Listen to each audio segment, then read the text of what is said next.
अस्सलामु अलैकुम वरहमतुल्लाहि वबरकातुहू। Welcome back to my YouTube channel IAUI vlogs. उम्मीद करती हूँ कि आप सब खैरियत से होंगे और अच्छे से अपनी छुट्टियाँ एंजॉय कर रहे होंगे।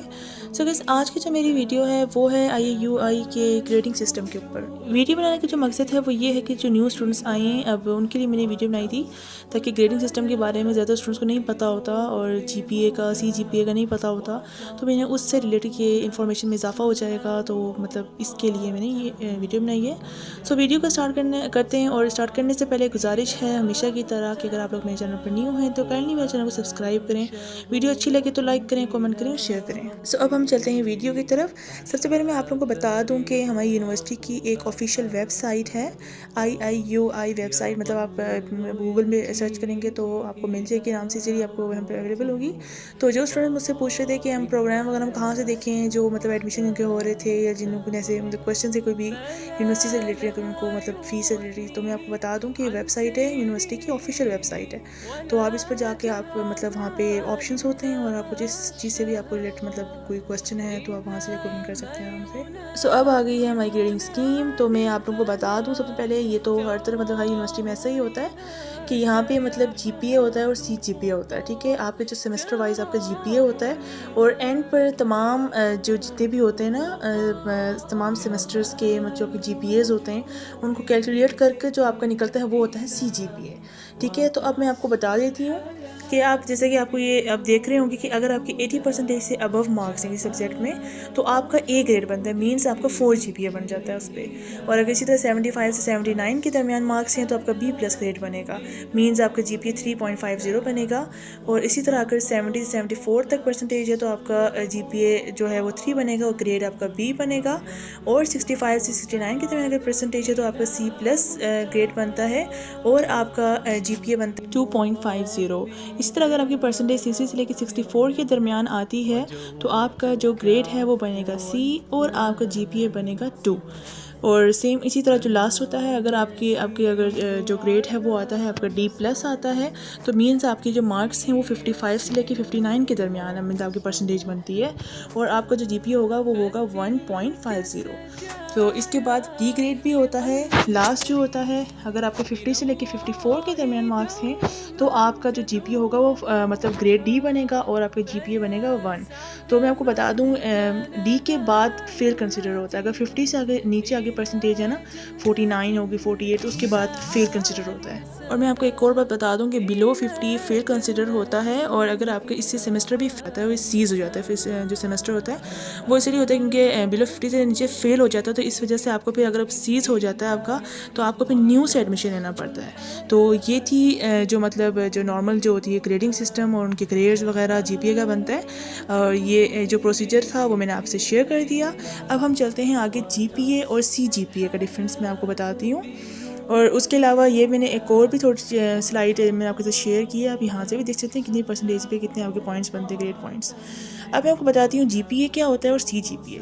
GPA is the average grade point earn by the student in a single semester. On the other hand CGPA is the mean of the all GPA scores earned in all the semesters. आसान words में मैं आपको बताती हूँ कि जो GPA होता है ना वो इस तरह होता है कि सेमेस्टर वाइज आपकी क्या जिस तरह आपकी कारकर्दगी कैसी रही है। ठीक है, जिस तरह हमारे स्कूल वगैरह में हमारे होते थे ना फाइनल एग्जाम्स के जो रिज़ल्ट होता था मिड्स का, ये इस तरह होता है। मीन पर सेमेस्टर आपका जो आपका रिज़ल्ट आता है उसको हम GPA कहते हैं। और जो CGPA होता है वो होता है आपके तमाम जितने भी आपके जो सेमेस्टर्स गुजरे हैं उन सब का मतलब ना उन सब को टोटल करके तमाम उन सब के GPAs को टोटल करके जो आपका एंड पे जो आपको टोटल निकलेगा वो होगा आपका CGPA, जो कि आपकी डिग्री में बाद में लगता है। और लास्ट चीज़ ये कि जो GPA होता है वो तो आपका पर सेमेस्टर निकलता है ना, बट जो CGPA होता है वो आपका फर्स्ट सेमेस्टर में नहीं होता, क्योंकि जो GPA होता है ना वो तो पर सेमेस्टर निकलता है। जो CGPA होता है मीन्स कम्युलेटिव, मीन्स के टोटल किया जाता है उसके साथ। अब वो फर्स्ट सेमेस्टर में तो कोई और सेमेस्टर नहीं होता तो वो इसका सिर्फ GPA ही निकलेगा। हाँ, जब आप सेकंड सेमेस्टर तक आ जाएंगे तब आप फर्स्ट का और सेकंड के दोनों के जो सेमेस्टर का GPA होगा उसको आप कैलकुलेट करके आप अपना CGPA निकाल सकते हैं। सो अब मैं आपको बताती हूँ कि अब आपने जीपीए, अब आपको पता चल गया कि जीपीए क्या होता है, सीजीपीए क्या होता है, अब आपने इनको फाइंड कैसे करना है। तो सबसे पहले हम जीपीए से स्टार्ट करते हैं। ये मैंने एक मैंने एक एग्जांपल के साथ आपको समझाया है इसमें कि मैंने जिस तरह फर्स्ट के आपके फर्स्ट सेमेस्टर में आपके 5 सब्जेक्ट या 6 सब्जेक्ट्स होते हैं, उनके आगे आपका जो ग्रेड, आपका जो रिजल्ट आ जाता है, उसके बाद उनकी जो ग्रेडिंग होती है इस तरह कुछ होती है। और ग्रेड के बाद आपको पता है जिस तरह के ए में कौन सा जीपीए आपका कौन सा मतलब पॉइंट बन रहा है, 4 बन रहा है, B+ में, ये सब आपको मैंने पहले शेयर की हुई है स्लाइड, उससे आप ये निकाल सकते हैं। उसके बाद आप इन सबको टोटल करना होता है। अब मीन्स आपकी 16 आया है ना, तो अब मतलब टोटल इसको निकालना है किस तरह आपने कि अब आप ना ऑब्टेन्ड मार्क्स जो आपके मतलब जो नंबर आपको हासिल हुए, 16 आपके पॉइंट्स हैं ना, यहाँ पे 16 मार्क्स हैं, 16 को आपने डिवाइड कर देना सब्जेक्ट्स से। मतलब अगर आपके 6 सब्जेक्ट्स हैं तो 6 से डिवाइड करेंगे, अगर आपके 5 है तो 5 से डिवाइड कर देंगे, ठीक है।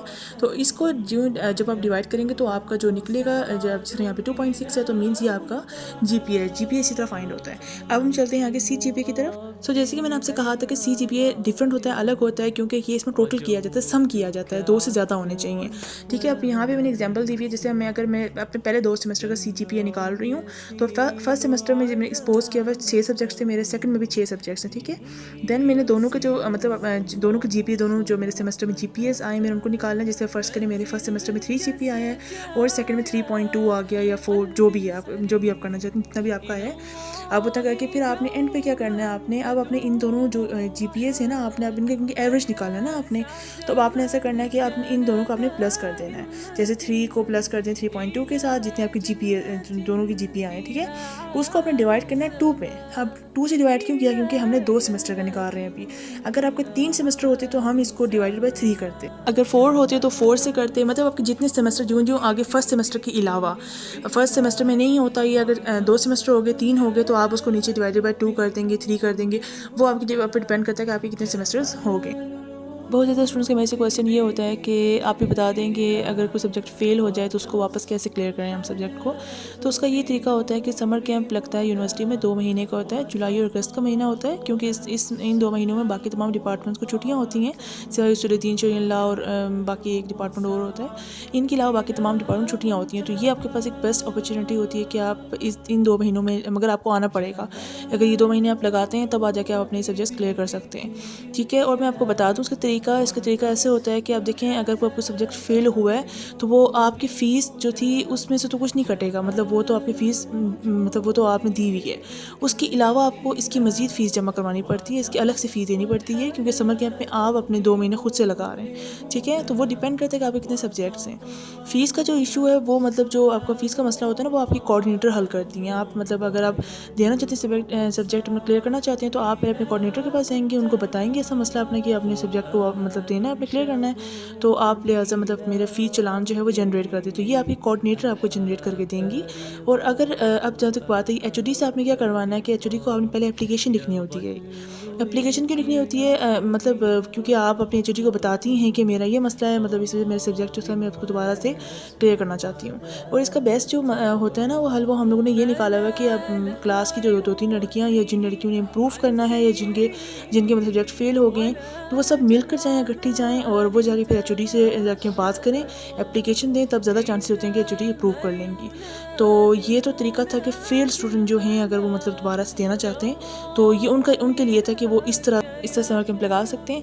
अब बात आती है कि जिन स्टूडेंट्स ने इम्प्रूव करना है, इम्प्रूव कब करना है आपने, अगर आपका ग्रेड आ गया D या D+ ग्रेड आ गया या C+ जो भी ग्रेड आ गया, मगर अब आप चाहते हैं कि अब आप इम्प्रूव करें सब्जेक्ट को, अब तक आपकी जीपीए मेंटेन रहे, तो उसके लिए ये कि उसके लिए भी यही 2 महीने होते हैं इम्प्रूव जो जिन स्टूडेंट्स ने करना होता है।